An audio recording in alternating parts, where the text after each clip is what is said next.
నేనేమంటున్నా అంటే ఒక్కటే ఒక్క మాట మీరు యాద పెట్టుకోండి. ఒక బోనస్ అన్నాడు, 500 రూపాయల బోనస్ వచ్చిందా? అన్ని పంటలకు బోనస్ అన్నాడు. ఎలక్షన్లకు ముందేమో దొడ్డువట్లకు బోనస్, ఎలక్షన్లైనా మొత్తం బోగస్, ఏం లేదు. నేను ఇదివరకే చెప్పిన అసెంబ్లీలో మళ్ళీ చెప్తున్నా, ఈ ముఖ్యమంత్రిలో ఒక అపరిచితుడు ఉన్నాడు లోపల. ఒకడు రాము, ఒకడు రెమో. ఆ రెమో ఎట్లుంటది కథ అంటే, రాము అనేటోడేమో అందరికి బోనస్ ఇస్తా అంటాడు, దొడ్డువట్లకు ఇస్తా అంటాడు, సన్నవట్లకు. రెమో అనేటోడు ఏం చెప్తాడు, నేను ఎప్పుడన్నా బోనస్ లేదు మన లేదు అంటాడు. రాము అనేటోడేమో మరి బయటకు వచ్చేమో ఈ ఆంధ్ర కాంట్రాక్టర్లకు, ఈ ఈస్ట్ ఇండియా కంపెనీలకు కాంట్రాక్టులు పోతున్నాయి, కేసీఆర్ ఉండగా నేను వచ్చినాక మొత్తం మార్చేస్తా అంటాడు. ఇప్పుడు రెమో అన్నట్టు ఏం చెప్తాడు, మళ్ళా ఆంధ్రోళ్ళని పిలిచి వాళ్ళకి పెద్దపీట వేసి మళ్ళా కాంట్రాక్టులు వాళ్ళ చేతుల్లోనే పెడతాడు. ఇలా చెప్పుకుంటా పోతే ఒకటి రెండు కావు, రేవంత్ రెడ్డి కథలు వందున్నాయి. ఒక ఎస్టీలను రైతులనే కాదు, ఆడబిడ్డల్ని మోసం చేసిండు, ఆఖరికి మన పిల్లల్ని మోసం చేసిండు. కేసీఆర్ కేటీఆర్ ఇద్దరు ఉద్యోగాలు ఉడగొట్టురి, నేను 2 లక్షల ఉద్యోగాలు ఇస్తా అన్నాడు మొదటి సంవత్సరంలో రాహుల్ గాంధీ. వచ్చినాయి ఎల్లారెడ్డిలో ఉద్యోగాలు బాగా బరాబర్ వచ్చినాయి. మీరు అవద్దని చెప్తున్నారు. రేవంత్ రెడ్డి చెప్తుండు సంవత్సరానికి 60,000 ఉద్యోగాలు ఇచ్చేసిండట, మిగతా ఇస్తాడట. ఎవరికైనా సిగ్గని ఉండాలి, మంది కుట్టిన పిల్లలు మా పిల్లలు అని చెప్పుకుంటారు ఎవడన్నా? కేసీఆర్ ఇచ్చిన ఉద్యోగాలు, కేసీఆర్ గారి టైంలో ఇచ్చిన నోటిఫికేషన్లు, ఇంటర్వ్యూలు అన్ని అయిపోయి కోర్టులు ఆగితే నువ్వు వచ్చినాక కాగితాలు ఇచ్చే అధికారం నీ చేతికొస్తే అవి నేను ఇచ్చిన ఉద్యోగాలని చెప్పుకుంటాడు. సిగ్గున్నదా ఏమన్నా ముఖ్యమంత్రి గారికి? కేసీఆర్ కట్టిన ఫ్లైఓవర్లకు రిబ్బన్లు కట్ చేయాలి, కేసీఆర్ గారు చేసిన ప్రాజెక్టులు అక్కడ పోయి నెత్తి మీద నీళ్లు చల్లుకోవాలి, కేసీఆర్ ఇచ్చిన ఉద్యోగాలకు కాగితాలు ఇవ్వాలి, నేనే చేస్తున్నా అని చెప్పుకోవాలి. మీరు ఒక్క మాట దయచేసి ఆలోచన చేయండి. మాట్లాడితే ఈ మధ్యన కాంగ్రెస్ వాళ్ళు ఒక సన్నాయి నొప్పులు నొక్కుతున్నారు, ఒకటే రాగం ఎత్తుకున్నారు. కేసీఆర్ మొత్తం అప్లపాలు చేసిపోయిండు, మేమేం చెప్తాం అని మాట్లాడుతున్నారు. ముఖం బాగా లెక్క వెనకటికి కూడా అద్దంబల కొట్టుకున్నాడు. అరే నేను అడుగుతున్నా, కాంగ్రెస్ వాళ్ళు ఒక్కసారి యాద్ చేసుకొని గుండె మీద చేసుకొని చెప్పుర్రి. కరోనా వచ్చినప్పుడు మొత్తం ప్రపంచం అంతా ఆగమైపోయినప్పుడు, రూపాయి ఆదాయం లేనప్పుడు, కేసీఆర్ ఉన్నప్పుడు రైతు బంధు ఆగిందా? కళ్యాణ లక్ష్మి ఆగిందా? కేసీఆర్ కిట్ ఆగిందా? ముసలోళ్ళ పెన్షన్లు ఆగినాయా? గురుకులాల సన్నబియ్యం పెట్టుడు ఆగిందా? మరి ఏం ఆగలేదు కదా. రూపాయి ఆదాయం లేకపోయినా కేసీఆర్ నడపలేదా? నడిపేటోడికి దమ్ముంటే, నడిపేటోడు మొగోడైతే, ఎటుగానోళ్ళు నడితే గిట్లే ఉంటుంది. మరి ఎటుగానోళ్ళు నడితే గిట్లే ఉంటది అంటున్నా.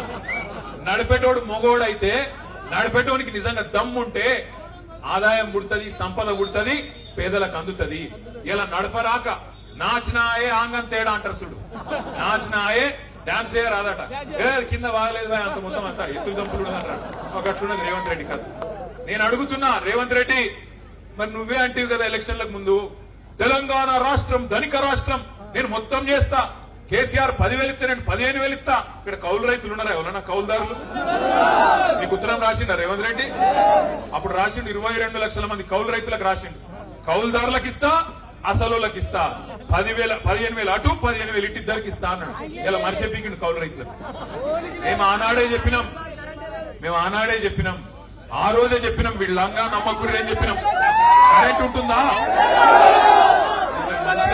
అందుకే అంటున్నా నేను. మొన్న మా దగ్గర సిరిసిల్లకు పోతే ఒక రైతన్న వచ్చిండు, ఒక తాత.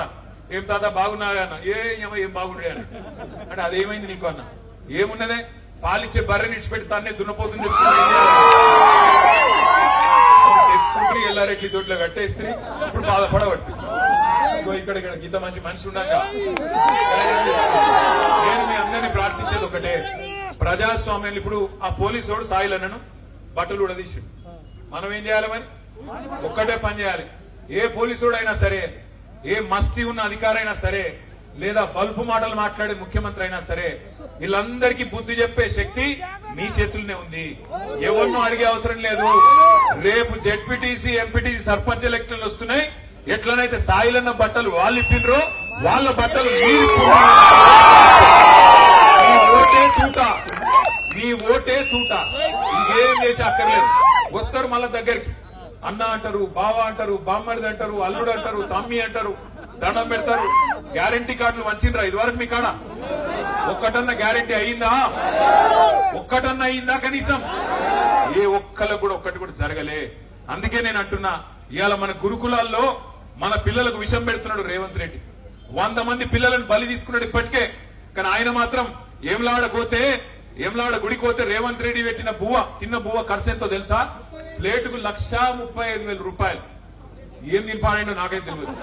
బంగారం తినడా, వాడు వెండి తినడా? ఒక ప్లేటుకు 1,35,000 అట. ఆ అందగాతలందరినీ పిలిచిండు చూడు, మిస్సుబాళ్ల మీద పెట్టిండు. సుందరాంగులను పిలిచిపెట్టిన భోజనానికి ఆయన ఖర్చు ఎంత ఎరికైనా ప్లేటుకు ఒక్కొక్కల బువ్వకు 1,00,000. మరి 1,00,000 సుందరాంగులకు పెడతావు, నువ్వు ఏమ్లవాడకు వచ్చి తింటే 1,35,000 అవుతుంది. మా పొరగంల కనీసం 100 రూపాయలతో మంచి భోజనం పెట్టేస్తలేదా నీకు? లేవా పైసలు? బయట వాళ్ళకు పెట్టేందుకు మస్తుగుంటాయి.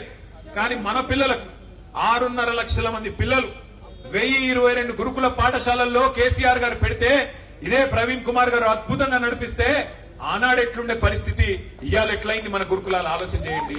మన దళిత బిడ్డలు, మన గిరిజన బిడ్డలు, మన బలహీన వర్గాల బిడ్డలు ఇవాళ వాళ్ళు చచ్చిపోతుంటే, ఫుడ్ పాయిజనింగ్ అని రోజు ఒక్కసారి వస్తుంటే వార్తలు, గుండె అవిసిపోతుంటే చూసుకుంటా ఊకుందామా లేకపోతే కొట్లాడదామా ఆలోచించుద్ది. తెరలైన తెలంగాణను మళ్ళా మంచిగా చేయాలంటే ఒకే ఒక్క నాయకుడున్నాడు. ఆ నాయకుడు ఎవరు? కేసీఆర్ గారిని మళ్ళీ తిరిగి తెచ్చుకుందామంటే ఒకసారి పిడికిలా